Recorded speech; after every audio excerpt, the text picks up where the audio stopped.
Out of all of the interesting matchups that are coming up week 1, I think one of the most interesting will be how will Danielle Hunter play against the Green Bay Packers offensive line, because for the most part, largely through scheme, Green Bay was able to shut Hunter down. Now, Hunter did have a sack in both of the games he played against Green Bay, so I think some people will argue, well, they didn't really shut him down. But one of those sacks was really just a sack that he tackled Rodgers while he was scrambling, trying to gain some yards. He ended up losing a yard, so it counts as a sack. To me, that shouldn't even count as a sack. That's just, a rush for a loss of 1.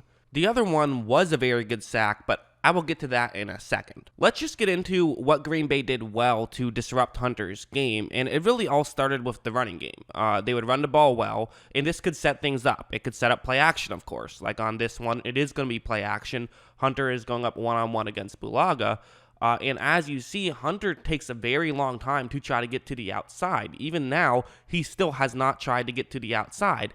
And the reasoning for this is because he was aware of a potential run, and because of that, it made it just so easy for Rodgers to have all day to make a throw and hit Devontae Adams. That's not the only thing it would do. It would also set up things like this, where when you run play action, they would also have their halfback, so typically Jones, be in the backfield now to block if someone is losing their one-on-one matchup. On this one, again, Hunter one-on-one against Bulaga, this is going to be Hunter's really best play out of either of the 2 games he had against them, where he's just able to completely get by Bulaga, breaks to the inside, exactly what he wanted to do, and makes a great play on that one. And that's not what Bulaga was trying to do. It's not like this was intentional. But because of the play action, now Aaron Jones is there. Aaron Jones can step into Hunter, and Rodgers gets the ball out quickly. It is incomplete, but I think the point more so is that Rodgers gets the ball out quickly.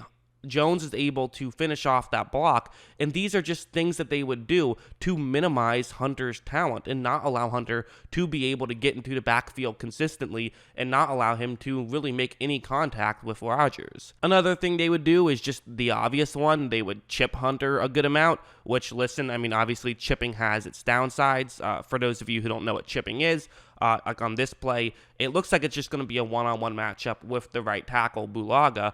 But what's actually going to happen is that you're going to have Jimmy Graham, who's the tight end in this game, who's lined up right with Hunter. He's just going to block him a little bit, make things a little bit easier for his tackle, and make it more difficult for Hunter to really try any kind of speed rush to get around Bulaga. Obviously, this isn't something that Green Bay specifically does. This is something that, most teams do when they have a great pass rusher going against them.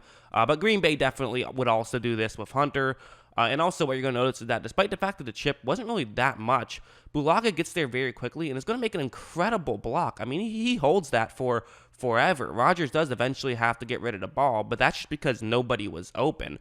I mean, Bulaga did a great job on Hunter, and that's maybe the one advantage that you have if you're Minnesota, is just the fact that Bulaga is really good and now he is no longer there. Like this one's another one. Once again, it's a one-on-one matchup, so Hunter is going to try to get to the outside. And what you're going to see is that he's going to try a bull rush right here. So, just hand on hand, see if he can overpower Bulaga. Pretty simple, but what you're going to see is that Bulaga does a good job of holding his own, does not allow Hunter to create pressure. Rodgers ends up throwing a touchdown.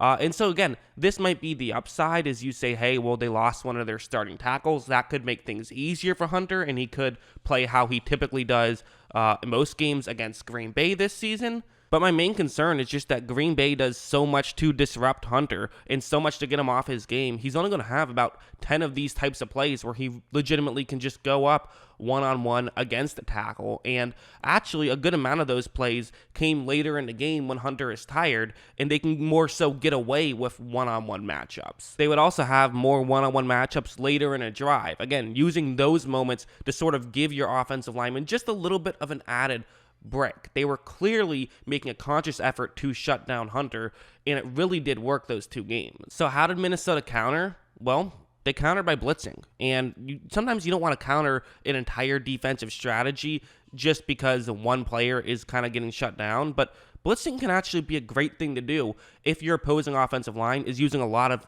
effort to take away one guy. Like, take a look at this play. You're going to have a chip here, and then the tackle is going to be blocking Hunter, so there is some added, focus onto Hunter, whereas typically, you would like to just use potentially a tight end to not have to simply only be in the game to chip. But because of the added attention Hunter is getting, you're now going to see several other Minnesota Vikings players blitz in. They're going to get a straight shot. When Harrison Smith gets a straight shot to Rodgers, Rodgers has to get rid of the ball instantly and just throws a wild one because he just had to get rid of the ball. So obviously there are some problems with this. I mean, yes, it's great that you can get pressure with blitzing. I mean, that's obviously very promising, and the fact that you can get pressure pretty easily when you blitz in a certain way is very promising. But of course, at the same time, you don't want to have to blitz to generate pressure. I mean, that's just going to hurt your secondary. And of course, with Aaron Rodgers, he is someone who is very good at reading what's going on. And so despite the fact that you have someone like Zimmer, who is such a good defensive coordinator, especially when it comes to fooling people in the secondary, Rodgers is very good at figuring out what's going on despite that. And so because of this, it's now not necessarily as effective as it could be against maybe a lesser quarterback. I do think that for the most part, Minnesota is going to have to find a way to generate pressure without blitzing. And so how could they do that? Well, for one thing, you could just try to beat Rick Wagner, who is, the new right tackle, who is no Bulaga, but he actually is still pretty good. Hunter was able to get him a couple times. This was one of them back when, last year Wagner played for the Lions. Wagner's going up one-on-one against Hunter. Nothing too fancy here. And what you're going to notice is that Hunter's going to do it similar to a jump move. He's going to fake as though he's going to the inside a little bit. Then he's going to try and get to the outside. It's all going to come down to how much power can he move instantly. It's very speed-oriented and very quickness-oriented. And with that one step, you notice that Wagner, while he does get both his hands latched on, he isn't really able to get his right hand too far over. So at this point, he doesn't really have any other option other than to try and push Hunter behind his quarterback. That's what he's going to try and do here. He's not going to be able to do that, and it results in a tipped ball. So, good play by Hunter. And Wagner's not perfect. He can get beat, and he especially can get beat by someone as good as Hunter. But of course, it's not just Hunter out there. And, I'm kind of basically talking about all these guys as how could they beat Wagner in my head, just simply because, Bakhtiari is so good, while Hunter can potentially beat him. Really, the way you're going to generate pressure is by getting through Wagner, not necessarily by getting through, Bakhtiari, who's one of the best tackles in the league. One thing worth mentioning is that Hunter will sometimes line up as a 3-4 defensive end, like right here, you see him.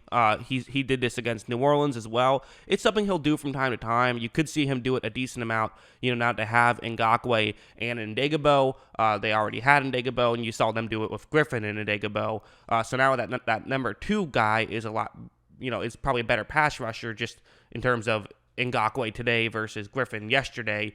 I think that we could see that a little bit more, but at the same time, you don't really want to waste Hunter as a defensive end when he's such a good edge rusher. I wanted to see if I could get any sort of scouting report on what Ngakoue could potentially do against Wagner. I was able to find something. This is from 2016, so this is Ngakoue's rookie year, where he still was pretty good. And this is when Wagner was playing for the Ravens, and Ngakoue playing for the Jaguars. Different uniforms, as you see. And honestly, this is the one game they played against each other, and they didn't see each other too much. And Ngakoue was mostly lined up on the left tackle, not the right tackle, so he didn't see him too much. This is probably the best battle where Ngakoue was able to get some bull rush pressure through here. The ball was thrown very quickly, but I think he was able to push Wagner decently far back, and he probably could have pushed him further back had he had more time. And also, Ngakoue is the better player here. But again, I only saw a handful of plays, so I don't really take too much stock. And there is this play. If you want to take stock into just one random play, you can. But I think it's pretty much as up in the air as it could be as to how Ngakoue would play against Wagner. And that could end up being a big thing because, like I said, you might only get about 10 to 12 realistic chances against Wagner where it's just true one-on-one. And you're going to have to get pressure on those. You really are. So I think that's going to be a big key to the game is Minnesota able to do it, or are they even able to get pressure, maybe even up the middle, which could be a big thing for them. A lot of interesting stuff heading into that game, but I think that the Hunter situation is probably the most interesting. So I wanted to make a video on it. I hope you guys enjoyed this one, kind of a bit of a different one, but I thought it was fun to make. I hope you guys enjoyed it. And of course, as always, thanks for watching.